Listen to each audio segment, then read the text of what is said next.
नमस्कार दोस्तों। आज 8 अप्रैल 2025 है और अब ये डिस्कशन कर लेते हैं कि हमें बाज़ार में कल के लिए क्या एक प्लान बनाना चाहिए। बिकॉज़ आज के लिए अगर आपने ट्रेडिंग करी है तो होप कि आपका भी प्रॉफिटेबल डे रहा हो अभी तक। थोड़े 2 मिनट हम एक बार यूएस फ्यूचर के बारे में बात करते हैं कि एग्जैक्टली वहाँ पे किस तरीके से बिहेवियर दिखा रहा है बाज़ार। तो सबसे पहले तो कि ऑलमोस्ट 2000 पॉइंट डाउन था डॉय फ्यूचर रात को। पॉइंट वहाँ से रिकवरी आई है और पॉजिटिव टेरिटरी में बंद हुआ है और अभी भी वहाँ पे एक ऑलमोस्ट 500 से 700 पॉइंट की एक तेज़ी दिखाई दे रही है। अब मुद्दा ये है, क्या सब कुछ ठीक हो गया है? क्या सारे यूरोपियन और एशियन बाज़ारों में मोमेंटम री स्टार्ट होने वाला है? तो पॉइंट है कि अगर आप किसी बाज़ार में वर्टिकली तेज़ी से नीचे आते हो, शार्प करेक्शन बाज़ार में आते हैं, तो उसका पुल बैक भी उसी नज़रिए से, उसी रिफ्लेक्शन की तरह बाज़ार में देखने को मिलता है। क्या इस तरीके के डेज़ में ऑप्शंस बायर को काम करना चाहिए? बिल्कुल काम करना चाहिए, बट आपके जो एक्शन होने चाहिए वो काफ़ी क्विक होने चाहिए। जैसे मैंने आज 3-4 ट्रेड किए, खाली बैंक निफ्टी का ट्रेड में मुझे लॉस हुआ, बाकी मेरे 3 ट्रेड थे। एक पुट का लिया था मैंने और 2 कॉल के लिए, दोनों में मैंने प्रॉफिट बुक कर लिया। एक मैंने एशियन पेंट का फ्यूचर लिया था, उसमें मैंने प्रॉफिट बुक कर लिया। फ़िलहाल मेरे पास कोई पोजीशन नहीं है। तो अभी क्या चीज़ें हमें बाज़ार में एनालाइज़ करनी चाहिए और क्या हमें पोजीशन कैरी करनी चाहिए या नहीं जाने करनी चाहिए कल के लिए, क्योंकि आरबीआई का इवेंट भी है। और मुद्दा आरबीआई के इवेंट से इतना बड़ा नहीं है। मुद्दा ये है कि क्या ट्रंप ने पॉलिसी जो टैरिफ लगाया है, क्या वो होल्ड पे डाला है? अभी तक इस तरीके की कोई भी न्यूज़ बाज़ार में नहीं है।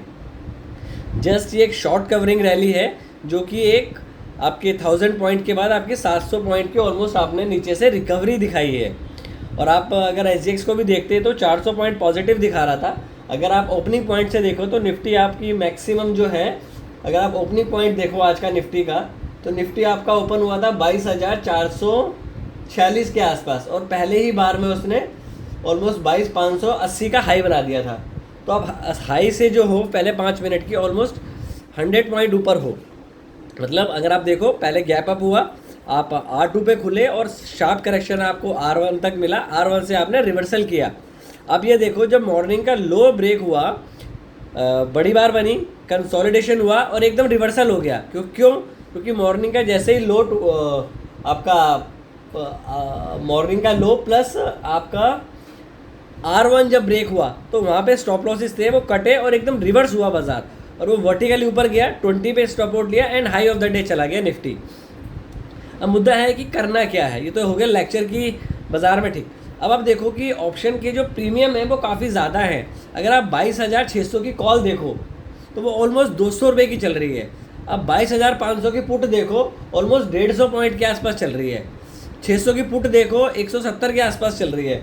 तो अगर बाज़ार इन एनी केस मोमेंटम नहीं देता है कल, तो आपकी जो कॉल और पुट है दोनों की दोनों मेल्ट हो जाएगी और आपको कुछ मिलेगा नहीं। क्योंकि आपका आईवीज जो है वो काफ़ी, इंडिया विक्स जो है ऑलमोस्ट 20 पे है और कल 60% और 9% डाउन है। कल 50-60% ऊपर था, 9% डाउन है। तो इस तरीके के बाज़ार में आपको काफ़ी जो ट्रेड करना है वो एक शिकारी की तरह करना है कि आपके पॉकेट में चीज़ आए और आपको ट्रेड मिला और मूव ऑन। मतलब आपके फेवर में कोई बार बन रही है, आपने ट्रेड लिया एंड प्रीवियस बार के अगर लो के नीचे बार क्लोज हो जाए तो आपको एग्जिट करना है और टिल देन उसको राइड करने की कोशिश करनी है, चाहे 20 पॉइंट मिले, चाहे 40 पॉइंट मिले, चाहे 150 पॉइंट मिले। क्योंकि इस तरीके के बाज़ार में आपको अपने कैपिटल को प्रोटेक्ट करना ज़रूरी है अनटिल और अनलेस आप बड़े प्रॉफिट्स बनाओ। आज मेरा प्रॉफिट छोटा है बट इवेंचुअली मैं पैसा लेके घर जा रहा हूँ, वो ज़्यादा इंपॉर्टेंट है। क्योंकि अगर मैं इस लेवल पे कुछ बाय कर लूँ और इमीडिएटली करेक्शन आ जाए तो मैं ट्रैप हो जाऊँगा। तो मुद्दा है अभी क्या करना चाहिए। मेरे हिसाब से बाज़ार में आपको अगर ट्रेड लेना है तो पुट की साइड ट्रेड लेना चाहिए, क्योंकि ये एक शॉर्ट कवरिंग रैली है। बाज़ार में ऐसा कुछ ठीक नहीं हुआ है अभी। अगर ठीक है बाज़ार में 20 मूविंग एवरेज से 22,800 से निफ्टी ऊपर ट्रेड करने लगेगा तो हम अपना स्टांस चेंज करेंगे। फिलहाल बाज़ार में जस्ट शॉर्ट कवरिंग है। अगर आपने पार्टिसिपेट किया, पैसा बनाया, वेल एंड गुड, आपको प्रॉफिट बुक करना चाहिए कि हो सकता है कि अभी 22,650 के आसपास चल रहा है और 100 पॉइंट निफ्टी ऊपर चला जाए। बट जिस हिसाब से शार्प मोमेंटम बाज़ार में है, ग्लोबल अनसर्टनिटीज़ है, आपकी एक लेग बाजार को ऊपर नहीं ले जाएगी, that is bank. NBFC banks आपको होल्ड कर सकते हैं कि बाजार को ऊपर नहीं ले जाएंगे। तो अगर आपको ट्रेड करना है तो आप एक बाउंड्री मार्क करें, ऊपर की बाउंड्री मारे 22,800, तो 22,800 22,750 के पास आए तो आपको पुट लेनी है।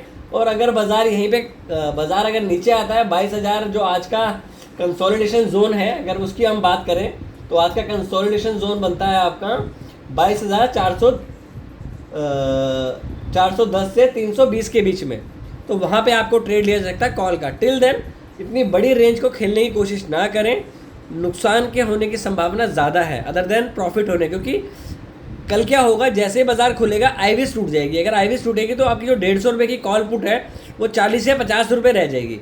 तो अगर आपको ट्रेड करना है तो आपको ऑप्शन में सेलिंग स्ट्रेटजी आज के लिए बनानी चाहिए या कल के लिए बनानी चाहिए, क्योंकि आईवीज काफ़ी ज़्यादा हैं। तो इस तरीके के ट्रेड डेज के दिन आपको अपने आप को डिफेंड करना है, क्योंकि कल हमने काफ़ी large amount of profit capture किया और आज भी प्रॉफिट किया है, बट उसके कंपैरिजन में कम है, but still we are in a profit. तो मुद्दा ये है, आप इंडिविजुअली स्टॉक्स में देखें, जैसे बजाज फाइनेंस काफ़ी अच्छा कर रहा है, आपके टायर सेक्टर अच्छा करेंगे, आपके ऑयल सेक्टर अच्छा करेंगे। तो इस तरीके के ट्रेड में आप कंसोलिडेशन, आईटीसी आप देख सकते हैं, उसमें एक मोमेंटम के चांसेस लग रहे हैं। तो निफ्टी में यहाँ से लॉन्ग पोजीशन ना बनाए, क्योंकि 22,650 चल रहा है अभी। तो मेरे हिसाब से यहाँ पे आपको एक डाउन साइड का मोमेंटम देखने को मिल सकता है। तो अगर आप कोई भी ट्रेड लें तो अपने वित्तीय सलाहकार से ज़रूर परामर्श करें। Thank you, take care and trade well.